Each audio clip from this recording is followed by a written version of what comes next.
औज़ु बिल्लाहि मिनश्शैतानिर्रजीम बिस्मिल्लाहिर्रहमानिर्रहीम ला हौला वला कुव्वता इल्ला बिल्लाहिल अलियुल अज़ीम हस्बनल्लाहु व निअमल वकील व निअमल मौला व निअमन नसीर। क़यामत ये एक ऐसा लफ्ज़ है जिस पर तमाम मुसलमानों का ईमान है, लेकिन सवाल ये है कि ये क़यामत कब आएगी। ये ऐसा सवाल है जिसका जवाब इंसान सदियों से तलाश कर रहा है, क्योंकि इंसानी फितरत है कि ये हकीकत जानते हुए भी कि इसे एक रोज़ मरना है और इसे अपनी अगली सांस की भी इल्म नहीं है, फिर भी ये मुस्तक़बिल के बारे में जानने के लिए बेकरार रहता है। क़यामत से मुताल्लिक़ कई अंबिया इकराम अलैहिमुस्सलातु वस्सलाम ने अपनी उम्मत के लोगों को आगाह किया है। क़यामत से क़ब्ल कुछ अलामात ज़ाहिर होंगी, जिसमें से एक अलामात सबसे बड़े फितने का खुरूज यानी दज्जाल का खुरूज है। क्या सच में दज्जाल आने वाला है? क्या सच में वो सबसे बड़ा फितना आने वाला है जिसको तमाम अंबियाओं ने फितना अज़ीम करार दिया है? आखिर कौन है ये दज्जाल? आइए जानते हैं इस वीडियो में। वीडियो को आखिर तक देखें, और अगर आपने हमारे चैनल को सब्सक्राइब नहीं किया तो बराए मेहरबानी चैनल को सब्सक्राइब और बेल आइकन को भी प्रेस कर दें, ताकि आगे भी आपको इल्मी वीडियोज़ हासिल हो सकें। रसूल खुदा सल्लल्लाहु अलैहि वसल्लम ने दज्जाल के फितने की निशानियाँ कुछ यूँ बयान की हैं कि दज्जाल गंदुमी रंग का होगा, इसके माथे पर वाज़े तौर पर काफिर लिखा होगा, इसके बाल घुंघरालू होंगे, जबकि इसकी बाईं आँख बदशक्ल होगी।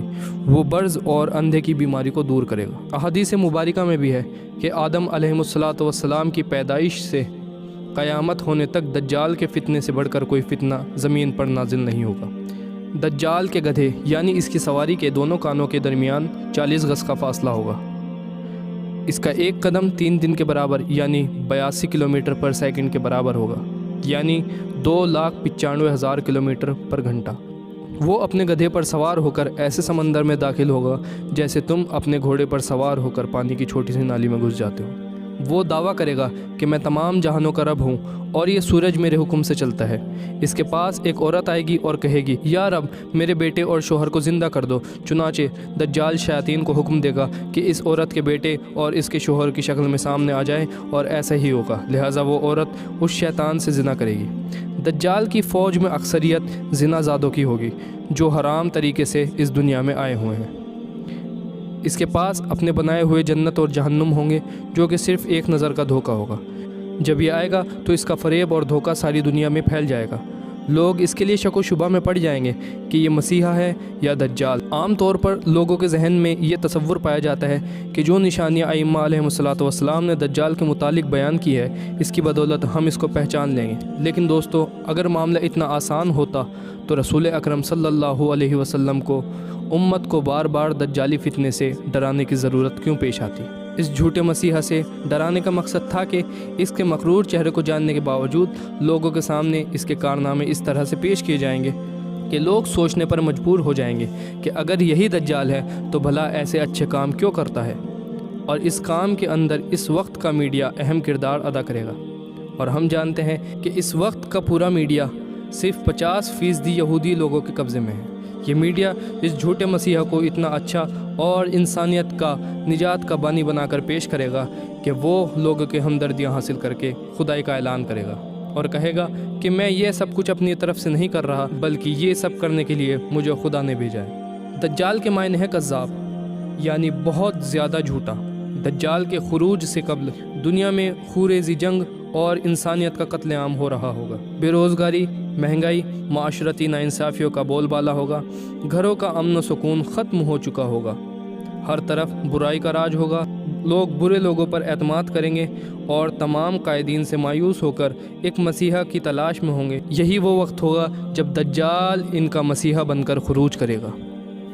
एक रिवायत के मुताबिक हज़रत मोहम्मद बिन इब्राहिम बिन इसहाक़ रज़ी अल्लाह अन्हा से रिवायत है कि इमाम अली अलैहिस्सलातु वस्सलाम मस्जिद कूफ़ा में खुतबा इरशाद फरमा रहे थे।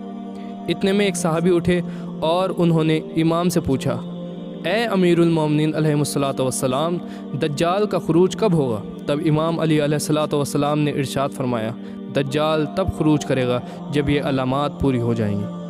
तो सहाबी ने पूछा, या अमीरुल मोमिनीन, कौन सी अलामात? तो आपने फरमाया, जब लोग नमाज को फरामोश कर देंगे, अमानतों में ख़यानत होगी, झूठ बोलना हलाल समझा जाएगा, سود عام ہو جائے گا، اونچی عمارتیں تعمیر کی جائیں گی، دنیاوی فوائد کے بدلے اپنے دین اور ایمان کو بیچا جائے گا، بیوقوف اقتدار میں ہوں گے، خواتین سے مشورہ لیا جائے گا، لوگوں کے درمیان طلاق عام ہو جائے گا، جسمانی خواہشات کی وسیع پیمانے پر پیروی کی جائے گی، خون ریزی کو کوئی گناہ نہیں سمجھا جائے گا، بادشاہ اور حکمران گناہ گار اور خطا کار ہوں گے، عام عوام بے ایمان ہوگی، قرآن کی تلاوت کرنے والا فاسق و فاجر ہوگا، جھوٹی گواہی قابل قبول ہوگی، گناہوں کا کھلم کھلا ارتکاب کیا جائے گا، جھوٹے الزامات لگانا ایک عام بات ہوگی، لوگوں کے دلوں میں ایک دوسرے کے لیے حسد بڑھ جائے گا، وعدہ خلافی کی جائے گی، گلوکاروں کی آواز بلند ہوگی اور انہیں بہت زیادہ سامعین حاصل ہوں گے۔ اس دور کے لوگ ماضی کے لوگ پر لعنت بھیجیں گے، عورتیں تجارت اور سواری کریں گی، عورتیں مردوں سے ملتی جلتی ہوں گی اور مرد خواتین سے ملتے جلتے ہوں گے، دنیا کو آخرت کے مقابلے میں فوقیت دی جائے گی۔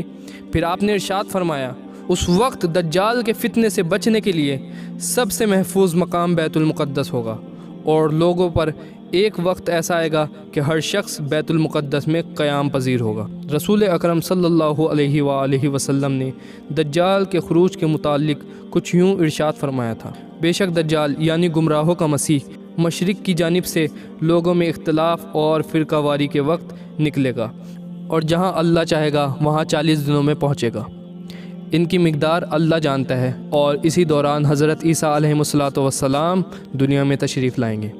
دوستو، دجال کا خروج قیامت کی سب سے بڑی نشانیوں میں سے ایک نشانی ہے۔ مسلمانوں کے گھروں میں مائیں جہاں اپنے بچوں کو دیگر اسلامی عقائد اور بنیادی تعلیمات سے آگاہ کرتی تھیں، انہی میں دجال کا ذکر بھی ہوا کرتا تھا، جو ماؤں کی زبانی سن کر آپ کے لاشعور دماغ میں یقیناً محفوظ ہوگا۔ لیکن اب صورتحال بدل رہی ہے، اور جہلی تہذیب نے آج ماؤں کو اپنی ذمہ داری سے غافل کر دیا ہے۔ خروج دجال کی نشانیوں میں سے ایک نشانی یہ بھی ہے کہ اس وقت لوگ اللہ کے ذکر کو بھول جائیں گے، لہٰذا آپ فتنہ دجال سے خود کو اور اپنے گھر والوں کو بچانے کا ارادہ رکھتے ہیں تو اس بات کی بہت زیادہ ضرورت ہے کہ اپنے گھر والوں کے درمیان اسلامی عقائد کو عام کیا جائے، تاکہ ماؤں کی آغوش میں تربیت پانے والی مسلمان نسل اپنے سب سے بڑے دشمن سے بچپن سے ہی آگاہی حاصل کر لیں۔ دوستو، یہاں ایک انتہائی اہم بات واضح کرنا ضروری ہے۔ لوگ کسی ملک، ادارے یا طاقت کو دجال سمجھتے ہیں، یعنی دجال ایک انسان نہیں بلکہ ایک دجالی سسٹم ہوگا، جو کہ ایک بالکل غلط تصور ہے۔ یہ روایات ملتی ہیں کہ دجال ایک شخص سے معین ہوگا، نہ کہ کوئی سسٹم سے۔ دوستو، اگر آج ہم اپنے حالات پر غور کریں تو وہ قرب قیامت کی طرف اشارہ کرتے ہیں۔ تقریباً ہر وہ نشانی ہمیں پوری ہوتی نظر آتی ہے جس کا ذکر ائمہ اطہار علیہم السلام نے 1400 سال قبل کر دیا تھا۔ یہ موضوع کیونکہ بہت طویل اور بحث طلب ہے، لہٰذا ایک ویڈیو میں اسے بیان کرنا ناممکن ہے۔ دجالی قوتوں، اس کے علاقار اور اپنے مکر و فریب کے لیے جو ٹیکنالوجی دجال استعمال کرے گا، اس موضوعات پر ہم انشاءاللہ آگے ویڈیوز بنائیں گے۔ ایک سچے اور اچھے مسلمان ہونے کی خاطر ہمارا یہ فرض بنتا ہے کہ ہم علم کو آگے تک پہنچائیں، لہٰذا ہماری ویڈیو پر اپنی قیمتی رائے کا اظہار کرنا نہ بھولیں اور ویڈیو کو شیئر کرنا نہ بھولیں۔ انشاءاللہ آپ کا خادم، آپ کا دوست میں کیف عباس آپ کی خدمت میں دوبارہ حاضر ہوں گا۔ تب تک کے لیے السلام علیکم ورحمۃ اللہ وبرکاتہ۔